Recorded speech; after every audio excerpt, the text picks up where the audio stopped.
Uma reunião bastante breve. Nossa fração, nosso ponto de vista, está que eigenlijk nós não adquirir muito na informação, o qual nós queda informada com Jamars Benedero, está aquilo que é da firma na Holanda, o qual está é acordo mútuo e onderlinge regeling, mas nós conhecemos na holandês, e também com den mesmo semana aqui, sua pessoa, o comissário de deliberação, para o qual está é raft, passou ela indicada em reunião para o qual trata é raft. O país Aruba, o governo de Aruba tinha intenção de vir com contra-oferta ou contra-proposição, lá nos põe assim, caminha com anta papia, mas bem de cambio de perspectiva de LAFT, pero que tenho hace certa ajustação para por cumprir que normativa de controle financeiro para o qual o país Aruba.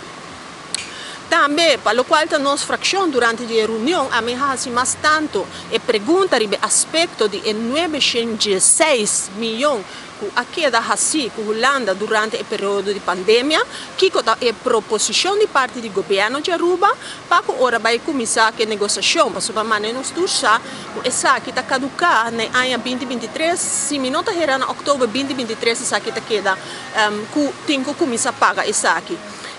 Para o primeiro-ministro, aduna como contesta a intenção para propor na Holanda para por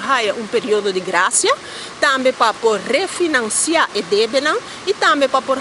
período largo para por cumprir que deve aqui, tendo na conta que o país Aruba não está disponível de suma para por pagar isso aqui em término curtico. Portanto, praticamente, queda uma relação entre parte executivo, que agora é nós como parlamento, está informar achteraf, para nós poder controlar isso aqui. Mas a maneira esta visa é mais tanto parte de formalidade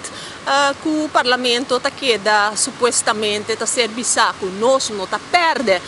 nossa autoridade, que não mina nossa autoridade, para nós queda que função de controlar, mas se chega a certa palabração e claramente ora que chega a certa palabração, então que requerir o aspecto legislativo, e ora é também parlamento e da